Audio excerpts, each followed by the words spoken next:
എന്നെ ശക്തനാക്കുന്നവനിലൂടെ എല്ലാം ചെയ്യാൻ എനിക്ക് സാധിക്കും. ഫിലിപ്പിയർ 4:13.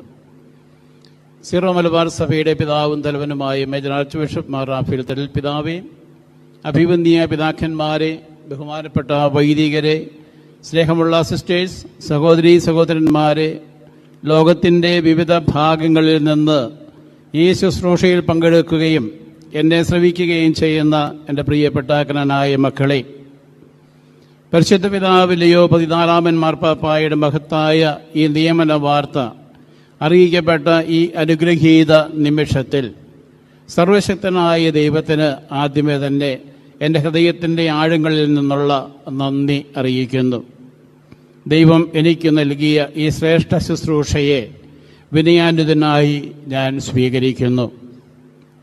എന്നെ ഈ ദൗത്യത്തിനായി തിരഞ്ഞെടുത്ത പരിശുദ്ധ പിതാവിനോടും അദ്ദേഹത്തിൻ്റെ പ്രതിനിധികളോടും സഭയുടെ മേലധ്യക്ഷന്മാരോടും ആത്മാർത്ഥമായ നന്ദി ഈ അവസരത്തിൽ അറിയിക്കുന്നു.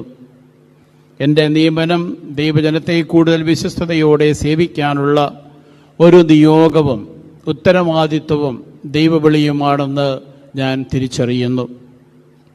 എൻ്റെ ജീവിതത്തിലും വൈദിക ശുശ്രൂഷകളിലും എന്നെ നയിച്ച എല്ലാ മെത്രാന്മാരെയും, പ്രത്യേകിച്ച് അഭിവന്ദിയ കുര്യാക്കോസ് കുന്നശ്ശേരി പിതാവിനെയും മാർ മാത്യു മൂലക്കാട് പിതാവിനെയും, സഹായ മെത്രാന്മാരായ മാർ ജോസഫ് പണ്ടാരശ്ശേരിൽ പിതാവിനെയും ഗീവർഗീസ് മാർ അപ്രീം പിതാവിനെയും, വൈദികരെയും പ്രത്യേകിച്ചും എൻ്റെ കുടുംബാംഗമായ ഫാദർ ഫിലിപ്പ് ആനിമുള്ളച്ഛനെയും, സന്യസ്തരെയും, അധ്യാപകരെയും, സുഹൃത്തുക്കളെയും, എൻ്റെ കുടുംബാംഗങ്ങളെയും, എന്നെ പിന്തുണച്ച എല്ലാവരെയും എൻ്റെ ഹൃദയം നിറഞ്ഞ നന്ദിയും സ്നേഹവും അറിയിക്കുന്നു.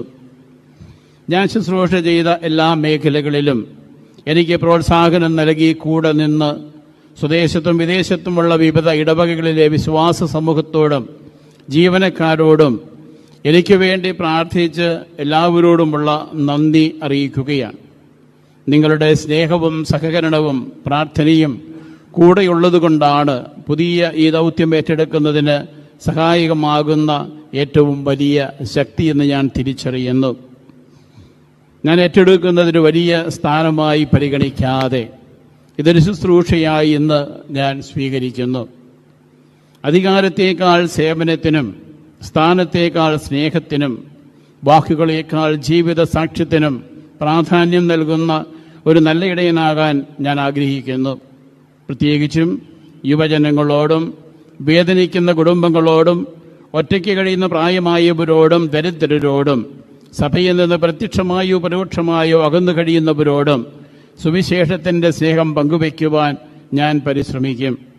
ഇടയനെന്ന നിലയിൽ എല്ലാവരെയും ചേർത്തു നിർത്തി ഒരുമിപ്പിച്ച് കൊണ്ടുപോകുവാൻ പരിശ്രമിക്കുന്നതാണ്. ഈ പുതിയ ശുശ്രൂഷയിൽ ഞാൻ ഒറ്റയ്ക്കല്ല എന്നും ദൈവകൃപയും സഭയുടെ പ്രാർത്ഥനയും സഹായമിത്രാന്മാരുടെയും വൈദികരുടെയും സന്യസ്തരുടെയും എല്ലാ വിശ്വാസികളുടെയും പ്രത്യേകിച്ചും ജ്ഞാനായ കത്തോലിക്ക സമുദായ അംഗങ്ങളുടെയും സഹകരണവും പ്രാർത്ഥനയും പിന്തുണയും എനിക്ക് ആവശ്യമാണ്. നിങ്ങൾ എനിക്ക് വേണ്ടി പ്രാർത്ഥിക്കണം. എന്നെ ശക്തനാക്കുന്നവനിലൂടെ എല്ലാം ചെയ്യാൻ എനിക്ക് സാധിക്കും. ബലഹീനനായി ഞാൻ എടുക്കുന്ന തീരുമാനങ്ങളിലും നിർവഹിക്കുന്ന ശുശ്രൂഷകളിലും ദൈവഹിതം മാത്രം അന്വേഷിക്കുവാൻ കഴിയണമേ എന്ന് മാത്രമാണ് ഞാൻ പ്രാർത്ഥിക്കുന്നത്. ഈശോ ജ്ഞാനത്തിലും പ്രായത്തിലും വളർന്നു വന്നതുപോലെ ഈ ശുശ്രൂഷയിൽ ഏറ്റവും ബാലനായ ഞാൻ ഇവിടെ ഇരിക്കുന്ന വൈദിക ശ്രേഷ്ഠന്മാരുടെ മുൻപിൽ ഏറ്റവും ശുശ്രൂഷയുടെ ഭാഗത്ത് ഏറ്റവും എളിയവനാണ്. ആ ഒരു ശുശ്രൂഷയിൽ ഈശോയ്ക്ക് നൽകിയതുപോലെയുള്ള പിന്തുണയും കരുതലും വാത്സല്യവും സ്നേഹവും നൽകിയാൽ തീർച്ചയായിട്ടും അത് അനുഗ്രഹദായകമായി തീരും എന്ന് ഞാൻ ഉറച്ചു വിശ്വസിക്കുന്നു. എൻ്റെ ഹൃദയത്തിൻ്റെ ആഴത്തിൽ നിന്നുള്ള നന്ദി ഏവരെയും ഞാൻ അറിയിക്കുകയാണ്. നിങ്ങളുടെ പ്രാർത്ഥനയിൽ എന്നെ കൂടി ഓർക്കണമേ. ദൈവം നമ്മെ സമർത്ഥമായി അനുഗ്രഹിക്കട്ടെ.